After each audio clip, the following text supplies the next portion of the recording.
In this video, I will go over a series of practice problems to help you prepare for your Organic Chemistry 1 final exam.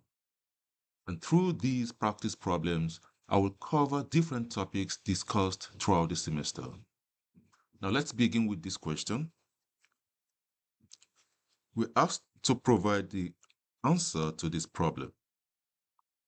Now there are a series of reaction steps from 1, 2, 3, and 4. So we have to solve these problems serially, starting with number 1.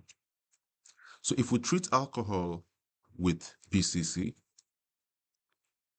what's going to be the product? Now, PCC is a mild oxidant that can only oxidize an alcohol once.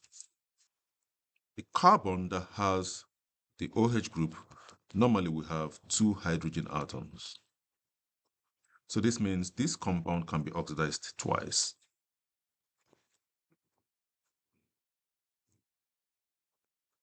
Now, if you oxidize this primary alcohol with PCC,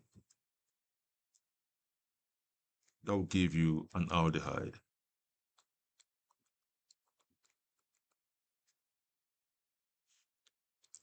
In step 2, we treat the aldehyde with Grignard reagent.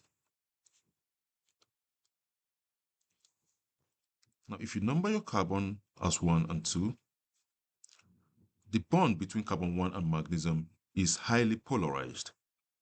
So that bond will break and carbon 1 will use that excess electron to attack the carbonyl carbon of the aldehyde, thereby pushing the pi electron onto the oxygen. You're going to form a negatively charged oxygen, and the ethyl group from the Grignard reagent is now attached to the carbon of the aldehyde. In step 3, that negatively charged oxygen is going to abstract a proton from the weak acid to form an alcohol.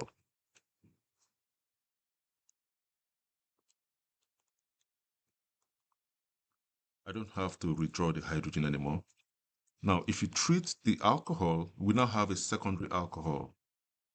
And it's secondary because the carbon that has the OH group is bonded to 2 other carbons.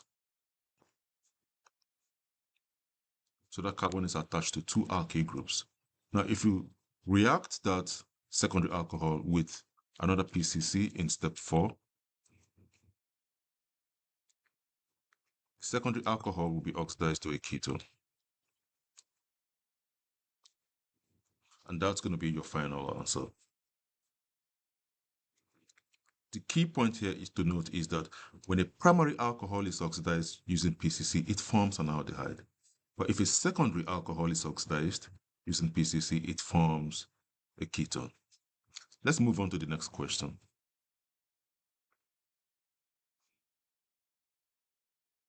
In this question, we're asked to oxidize this primary alcohol using chromic acid. Now, chromic acid is a strong oxidant. And if chromic acid oxidizes a primary alcohol, this will form a carboxylic acid.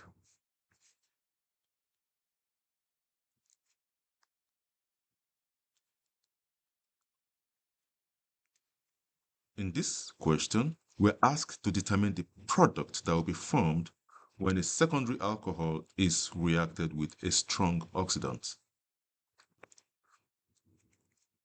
Now, even though a strong oxidant can oxidize twice, the secondary alcohol can only be oxidized once. And the product of that oxidation will give you a ketone. Here, we're reacting an epoxide with a strong nucleophile.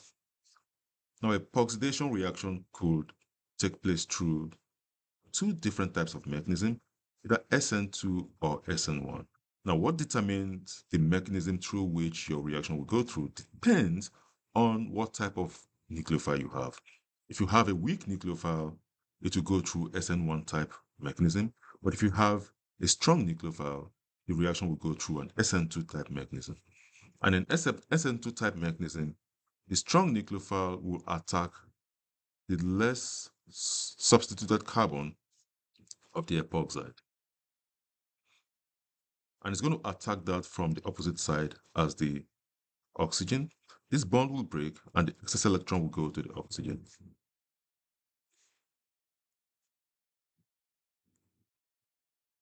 So the intermediate from this first step will be such that the cyano group is attached at this carbon, at the less substituted carbon. And so in step 2, the negatively charged oxygen will pull off a proton from the weak acid.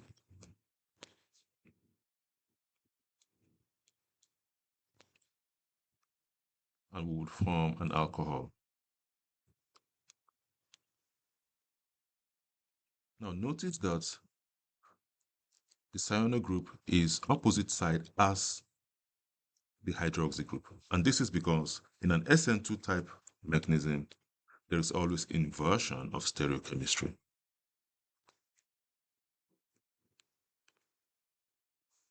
Let's move to the next question.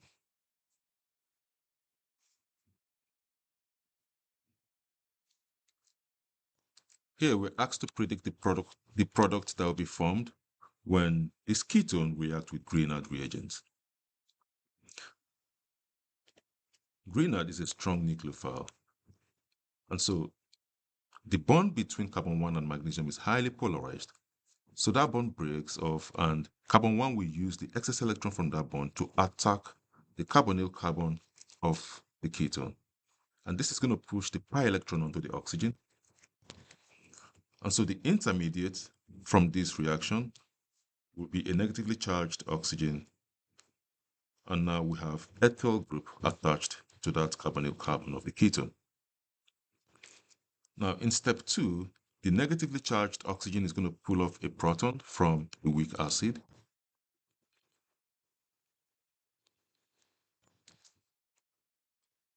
And that will result in the formation of an alcohol.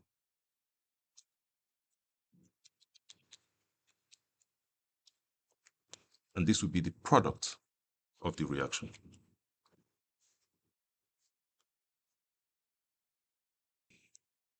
In this question, we're asked to predict the product of the reaction involving an alkene with osmium tetroxide in step 1 and sodium bisulfite and water in step 2. Now, this reaction will generally add hydroxy group across the double bond of the alkane. And so our product is going to be this. In this reaction, water and catalytic sulfuric acid will add hydrogen and OH group across the double bond of the alkane via Markovnikov addition. The OH group is going to be attached to the more substituted carbon of the alkane.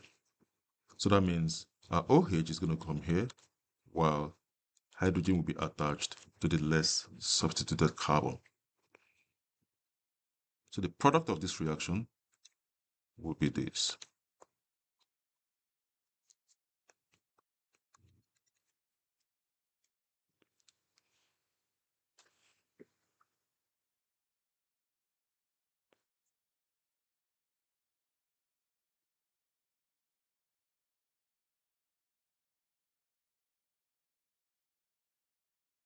This question asks us to predict the starting material that will give rise to this ether.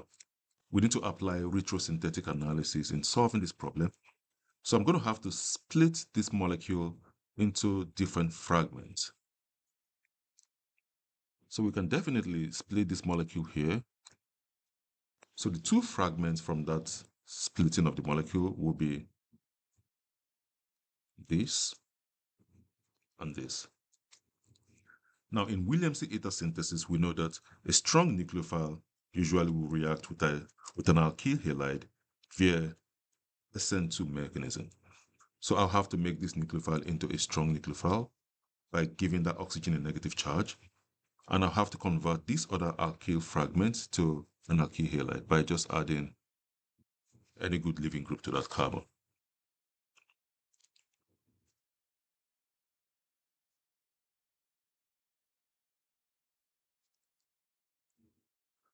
This question asks us to determine the starting material when reduced by lithium aluminum hydride will give us a secondary alcohol. Now we know that when we reduce a ketone using this strong reducing agent, we will form a secondary alcohol. So this then must be the starting material. If we treat a secondary alcohol with PCC, what's going to be the product of that reaction? Secondary alcohol can only be oxidized once, and PCC can also oxidize just once, being a mild oxidant. So oxidation of the secondary alcohol will give us a ketone. All you have to do is to convert this carbon-oxygen bond to a carbonyl group. To solve this problem, first of all, we need to determine the type of mechanism the reaction will go through. Here we have a secondary alkyl halide. Secondary alkyl halide because the carbon that has the leaving group is joined to two alkyl groups. The type of reagents that we have is that it's a strong nucleophile that can also serve as a strong base. So here there is a competition between SN2 and E2. But since we have a secondary alkyl halide, E2 will prevail. Now we're going to go ahead to draw the E2 product. There are two types of product that can be formed. And this is because we have two different types of beta carbons. So the strong base can pull off a proton from this beta carbon, which will give us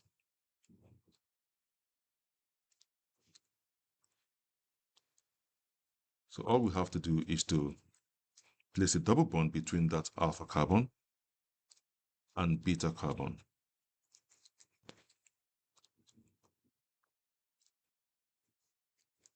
And the leaving group will be kicked out, so you're going to form that alkane. The other type of product that could form is when the strong base pull off a proton from this beta carbon. So the resulting product will have a double bond between that beta carbon and alpha carbon.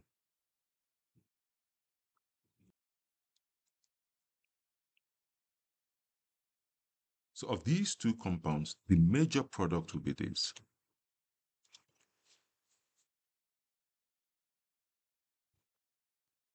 In this question, we're converting a primary alkyl halide to a tertiary alkyl halide. Now, to solve this problem, we know that in order to make an alkyl halide, we need to react an alkene with HBr. Problem is, how can we make an alkene from the starting material?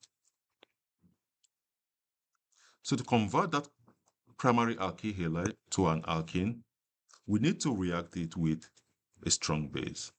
So we could use potassium tetrodoxide. This will go through E2 reaction. And the product here will be, since this is the alpha carbon and this is the beta carbon, so a double bond will be formed between the alpha and beta carbon, and the leaving group will be kicked out. Now, how can we convert this alkene to a product? We need to add HBr, so the double bond of the alkane.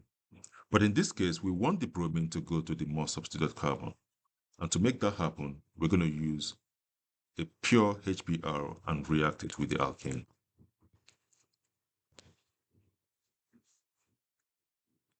In other words, the answer to this question will be 1, potassium tetrodoxide, and 2, HBr. To predict the product of this reaction, we will need to determine what type of tosylate we have. So here we have a secondary tosylate, and the reagent we have here can serve as a moderate or strong nucleophile.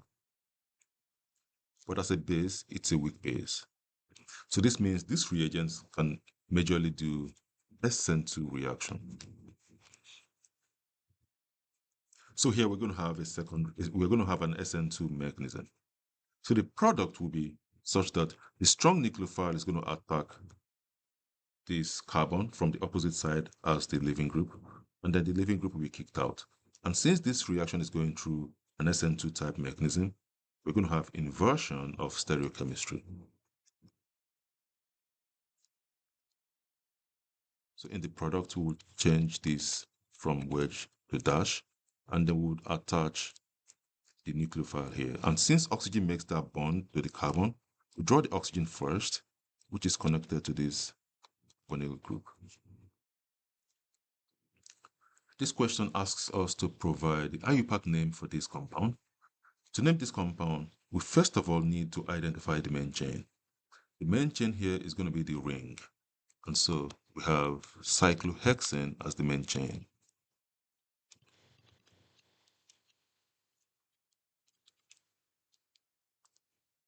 Next, we need to number the main chain in such a way that we should have the lowest numbering possible. So I will have to start numbering from here because it has two groups attached to it. So that will give us the lowest numbering possible. This is going to be my number 2, 3, and 4. Next, we would have to list the substituents. So I have 2 propyl groups. So that will be 1,4 dipropyl. I also have a bromo group on carbon 2. So that will be 2 bromo. Then I have an ethyl group on carbon 1. 1 ethyl.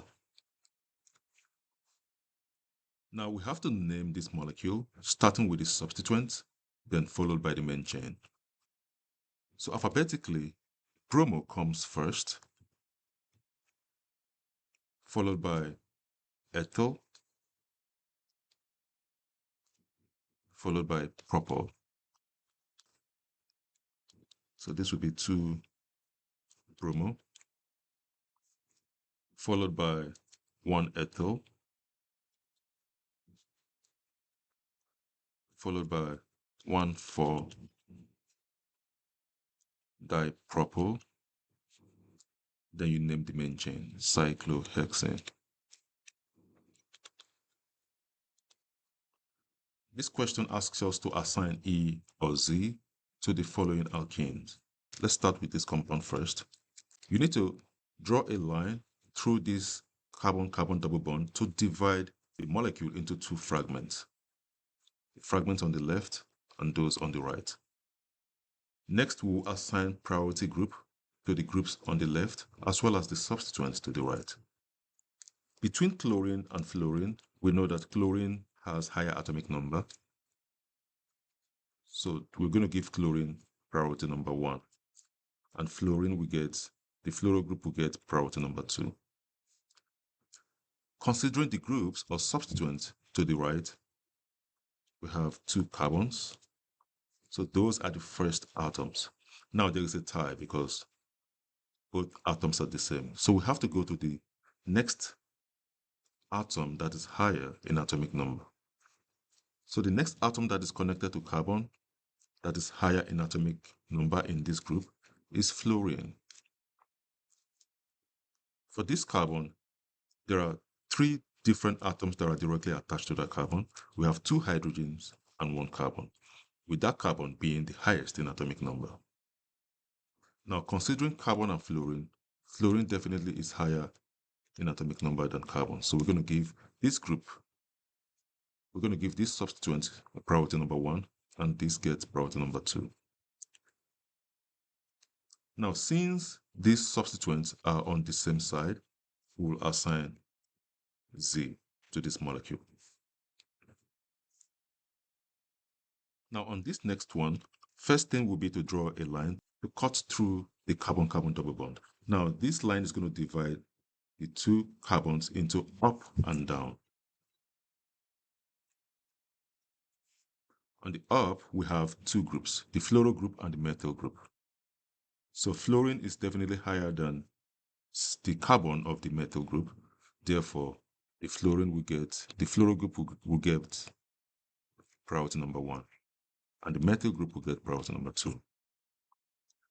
For the substituents on the bottom side, we have carbon in this group, and we have also carbon in this group. So there's a tie. We have to go to the next atoms that are attached to those first carbons. So this carbon in the methyl group, we have a hydrogen, and to this carbon, there are 2 hydrogens and 1 chlorine. Definitely chlorine is higher in atomic number than hydrogen. So we'll assign priority number 1 to this group, and this one gets priority number 2. And since the highest priority groups are opposite each other, we'll assign Z to this molecule. This question asks us to assign the absolute configuration R or S to the chiral molecules below. Let's start with this compound. So there are 4 different groups. We will first of all have to assign priority numbers to these 4 different groups. Now, considering the first atoms attached to the group, to the chiral center, bromine has the highest atomic number, so we're going to assign priority number 1 to the bromine. Priority number 2 is going to go to the ethyl group. And this is because, considering the first atoms, there is a tie between the ethyl group and the methyl group. We have to then go to the next highest atomic number atom that is attached to the carbon. So the next atom that is attached to this carbon of the ethyl group that is higher or highest in atomic number is carbon. In the methyl group, we have 3 hydrogens. So apparently, priority number 2 is going to go to the ethyl group, and priority number 3 will go to the methyl, and 4 will go to the hydrogen. We have to then redraw these molecules. We have to redraw this molecule based on their priority groups.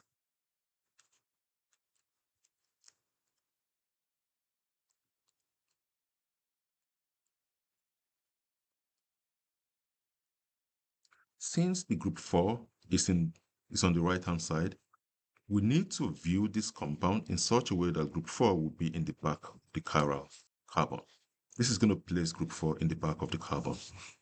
Now, if we do this, group 1 is going to be to our right-hand side, while group 2 will be to our left-hand side, while group 3 will continue to point upward above the eye level.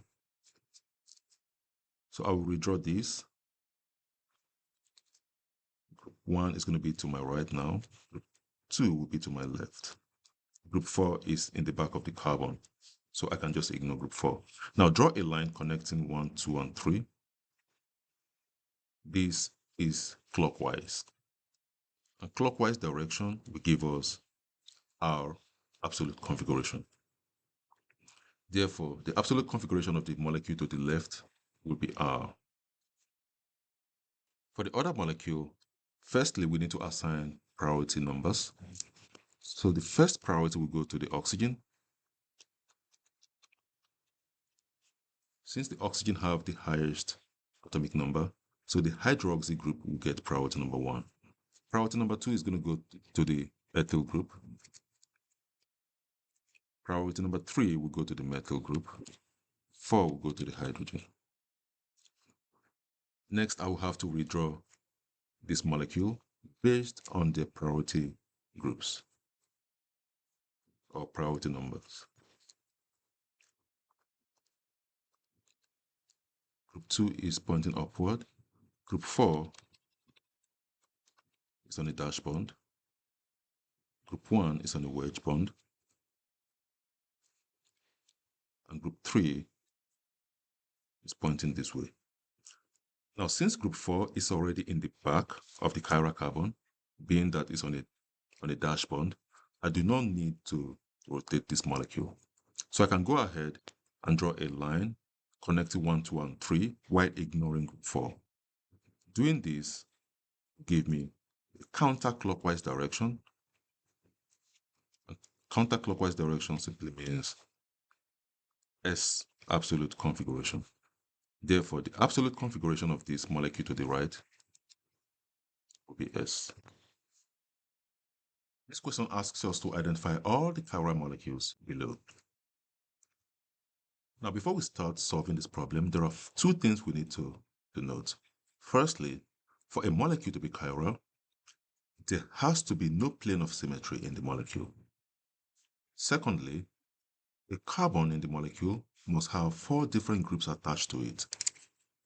Starting with the first molecule, we notice that there is a plane of symmetry in this compound. Also, if you draw a line through here, you will divide this into 2 equal halves. Again, there is a plane of symmetry. Therefore, this molecule is not chiral. In the second molecule, this molecule is chiral. One, because there are 4 different groups attached to that carbon. We have the bromo group, we have the methyl group, we have this whole group, and of course we have a hydrogen that was not drawn originally. So since there are 4 different groups in this molecule, we can conclude that it is chiral. Also, there is no plane of symmetry in the molecule. For the next one, starting with this carbon, there are 4 different groups attached to that carbon. We have a methyl group, we have a hydroxy group, we have this whole group, and then there is an implied hydrogen or implicit hydrogen that is here. So we have 4 different groups on that carbon. Also here, there are 4 different groups attached to this carbon as well. There is the methyl group, there is this whole group, there is the amine group, and of course there is the implicit hydrogen. So since there are 4 different groups in this molecule, we have 2 chiral centers. That makes this compound a chiral molecule.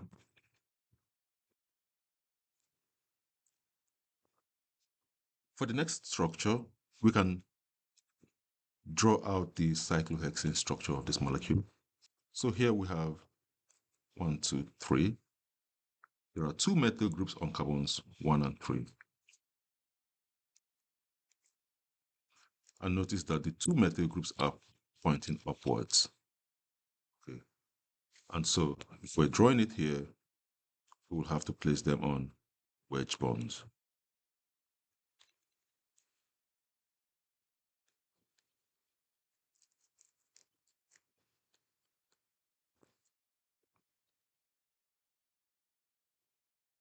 Notice that there is a plane of symmetry in this molecule, because if you draw that line through the molecule, we will have the left and right fragments that are exactly the same thing.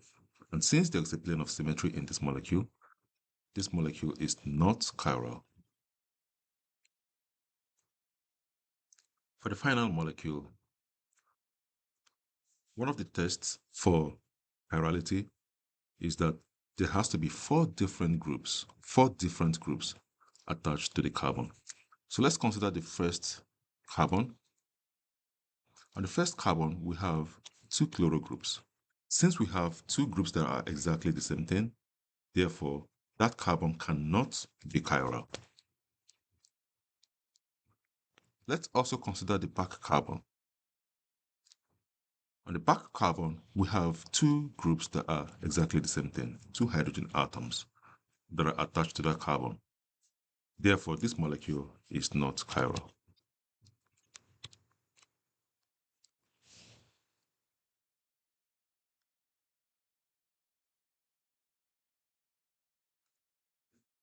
This question asks us to draw a valid resonance structure for the molecule.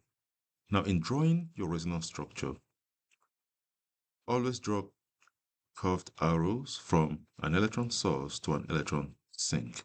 And whatever structure results from that arrow pushing will be a resonance form. So here we can easily identify our electron sink because there is a positive charge on that carbon. And we have lone pair on this oxygen. Now, if you have an atom that has a lone pair or a negative charge or a positive charge, and that atom is adjacent a double bond, you can draw resonance structure. So one of these lone pairs can collapse here, forms a double bond between the oxygen and carbon, which will then push the pi electron towards the nitrogen, thereby neutralizing the positive charge on the nitrogen. And the resulting structure would be this.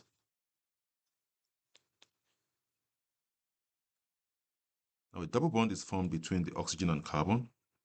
There is only one lone pair left. Now since oxygen donates electron, it will gain a positive charge. The double bond between the nitrogen and carbon has now become a single bond.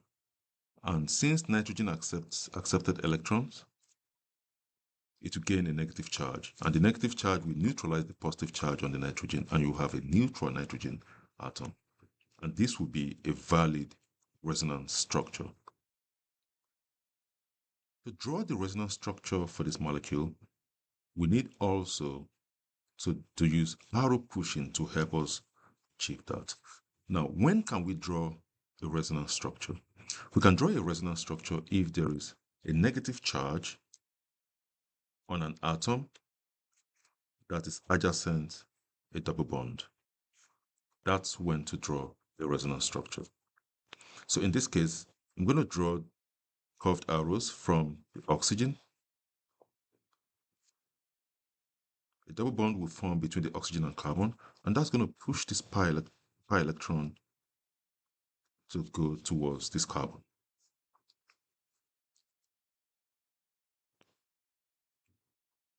The ensuing structure from that arrow pushing, curved arrow pushing, will be this.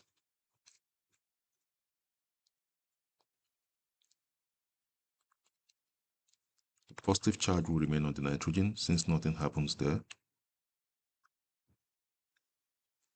A double bond is formed between the oxygen and this carbon. The pi bond between the carbonyl carbon is broken, so we have a single bond there. And since this carbon receives electrons, it will gain a negative charge. In this question, we're asked to draw the Lewis structure for these two molecules, making sure that we show all the covalent bonds with lines. Then we then asked to draw the most likely acid-base reaction. So to draw the Lewis structure, you need to bear in mind the bonding patterns of the central atoms. So the central atoms here is carbon, and carbon usually will have 4 bonds around it. We have another carbon, and then we have oxygen. We're told the oxygen has a negative charge. For oxygen to have a negative charge, it must have 1 bond and 3 lone pairs. So we can go ahead and distribute the hydrogens around the carbons.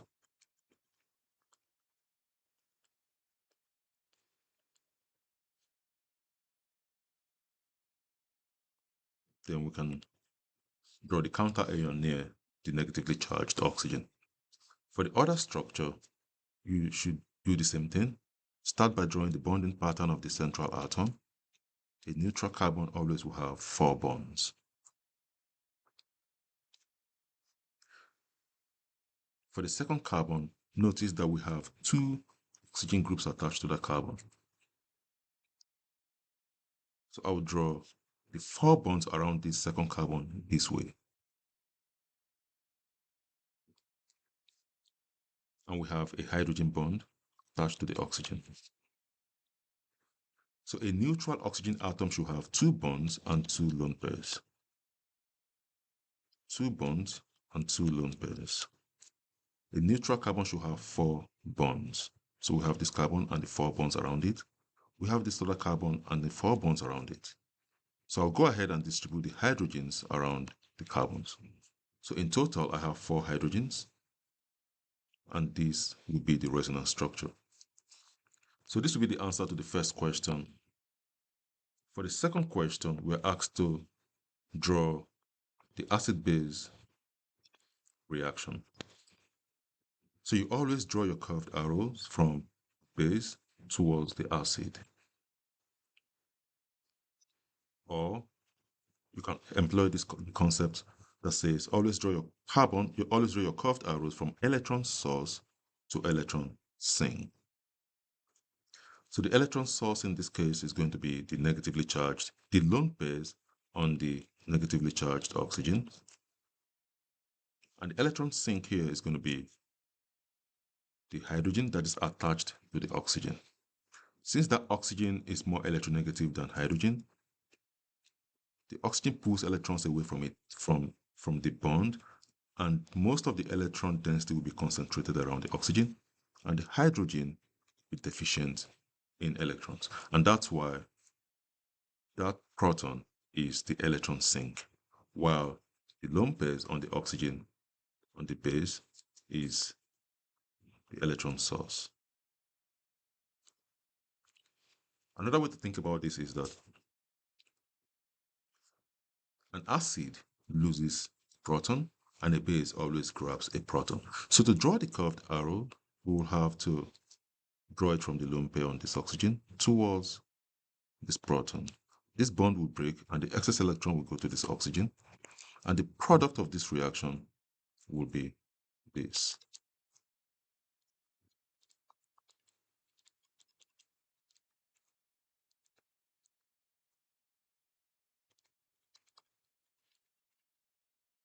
Now the oxygen loses one of its lone pair, and now it has formed a bond with hydrogen. This would be the conjugate acid.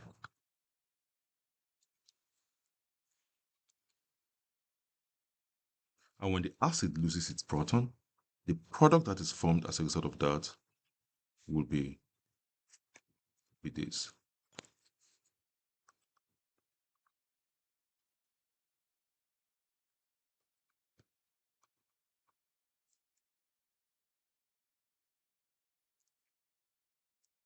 Since that oxygen gained excess electron, it will have 3 lone pairs and it will have a negative charge. So this will be the conjugate base. So this will be the product of the acid-base reaction. This question asks us to determine the relationship between these two molecules. Now, to solve this problem, it would be nice to redraw this compound such that it's going to look like this other molecule to the left. So I will draw the structure of cyclohexane. If you number this as 1, 2, 3, 1, 2, 3. Now, the next thing will be to place the substituents on carbon atoms in the ring. And to decide whether it will be wedge or dash depends on the orientation of the molecules.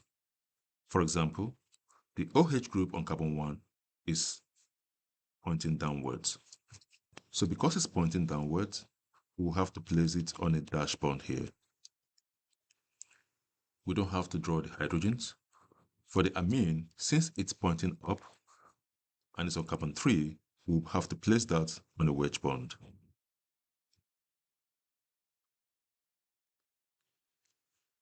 Now we can compare these two molecules. Notice that carbon 1 and 3 in both compounds are chiral centers because there are 4 different groups attached to those carbons.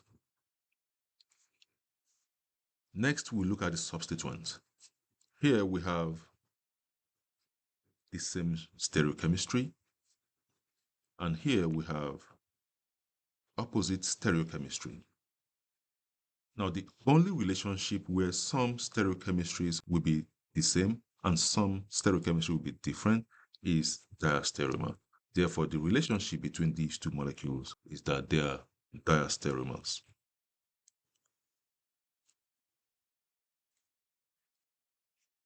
To determine the relationship between these molecules, we will need to rotate one of them. Notice that the bromo group here is on the left-hand side. The bromo group here is on the right-hand side. So I need to rotate this molecule such that the bromo group will also be on the left-hand side. Then I can compare the two molecules.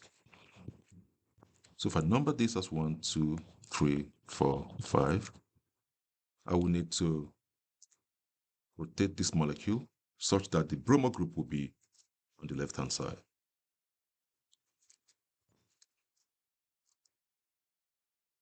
Now to redraw the molecule, I will start by drawing carbon 1. Carbon 1 is joined to carbon 2. Carbon 2 is attached to a bromo group. If we rotate this molecule, the orientation will change from wedge to dash. Carbon 2 is joined to carbon 3.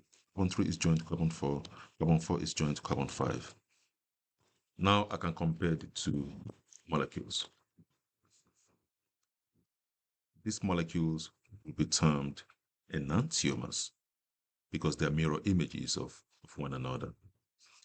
Therefore, the relationship between these molecules is enantiomer.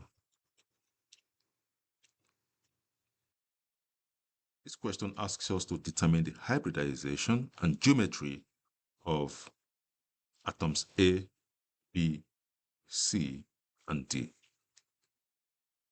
So starting with A, atom A is an oxygen that has a negative charge.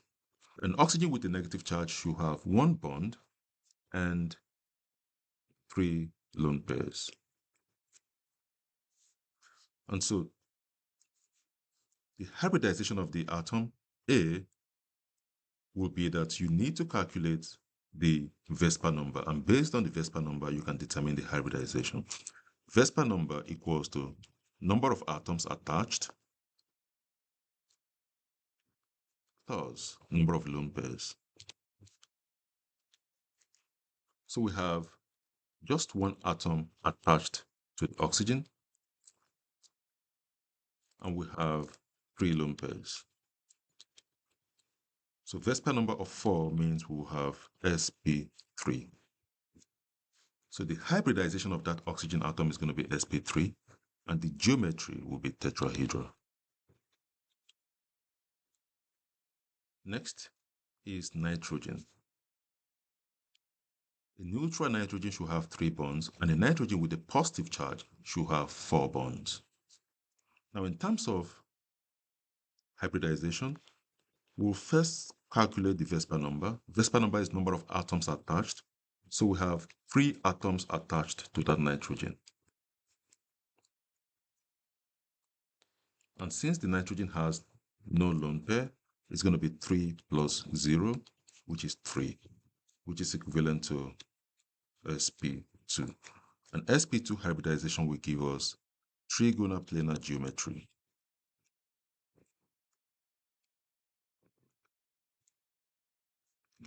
Next is carbon, atom C. A negatively charged carbon must have 1 lone pair and 3 bonds.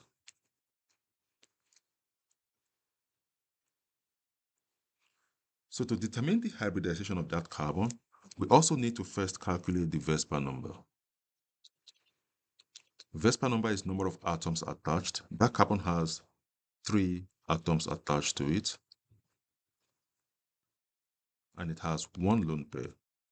So Vesper number will be 3 plus 1, which is 4. 4 is equivalent to sp3 hybridization. And the geometry will be tetrahedral.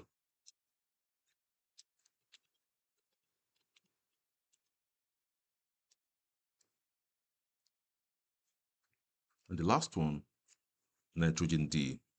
A neutral nitrogen should have 3 bonds and 1 lone pair.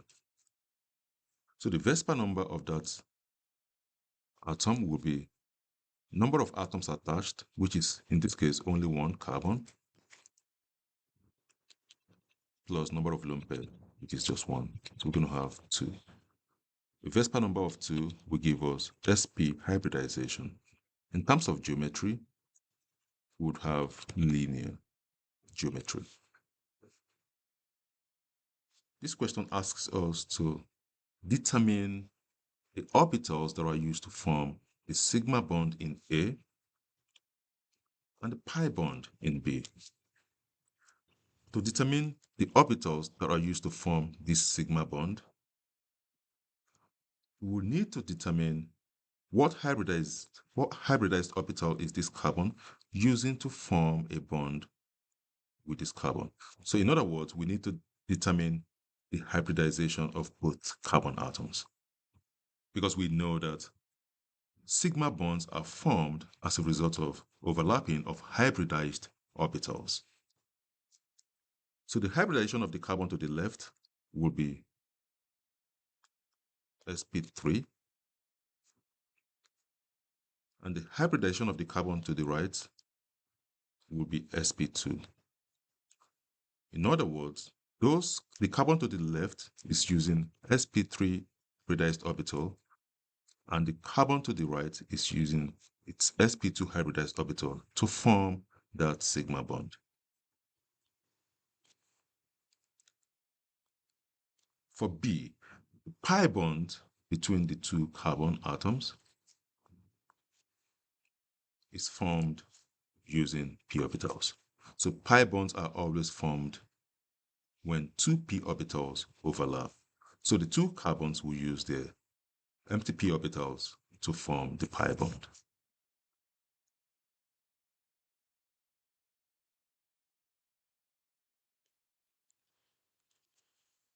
So both carbons use the p orbitals to form that pi bond. This question asks us to determine the mechanism of this reaction as well as the major product of the reaction. So whenever a tertiary or secondary alcohol reacts with phosphoric acid, the mechanism is usually SN1. And since this is a dehydrating agent, it's going to remove water from the alcohol. Right. The water removed, the components are from the OH group that is attached to the alpha carbon and the hydrogen that is attached to the beta carbon. So it's going to remove this in the form of H2O. And then a double bond will be placed between the alpha and beta carbon. So the major product will be the more substituted alkane. This question asks us to determine the mechanism as well as the product of this reaction. The type of alkyl halide we have here is secondary alkyl halide. And we're using a reagent that is a weak nucleophile, but a strong base. Now, this type of bulky base always do E2 mechanism. So in this reaction, E2 mechanism will prevail. To draw the product of the E2 mechanism, there are two possible products, since we have two different beta carbons. But since this is a bulky base usually prefer to abstract protons on the beta carbon that has less steric. And so it will prefer to pull off that proton compared to the proton on this other carbon. And the product will be such that a double bond will be formed between the alpha and the beta carbon on the less steric in that side.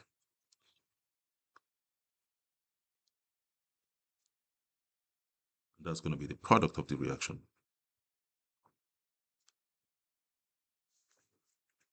To determine the mechanism and product of this reaction, firstly, we need to identify what type of alkyl halide we have. You need to look at the carbon that has the leaving group and ask yourself the question, how many carbons are attached to that alpha carbon? We have just one. So this is a primary alkyl halide. Sodium hydroxide can function as a strong nucleophile and also as a strong base, meaning there could be competition between SN2 and E2 mechanism. However, since we have a primary alkyl halide, SN2 will prevail. And the SN2 product will be such that we would replace the leaving group with the nucleophile. So our product here wouldn't be OH group. So we have this primary alcohol.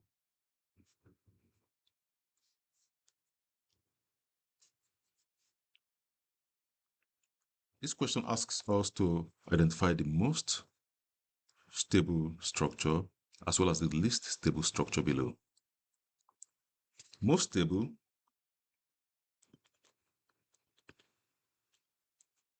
will be the staggered conformation. Now there are two staggered conformations here. We have this, and we also have this one. Of the two staggered conformation, which of them is going to be more stable? So the most stable of the two staggered conformation will be the anti-staggered conformation. An anti-staggered conformation is that conformation in which the two biggest groups would be anti each other. So since the methyl groups here, the two methyl groups are opposite or anti each other, this is going to be the anti-staggered conformation, and that will be the most stable.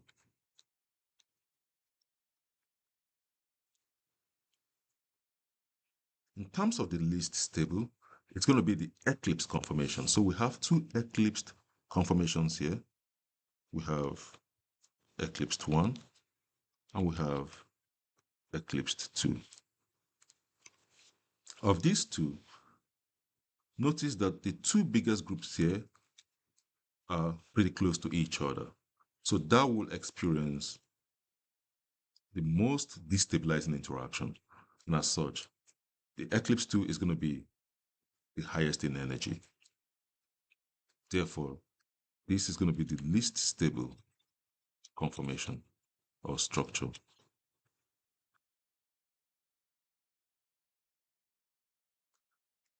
This question asks us to determine the most stable alkane as well as the least stable alkane.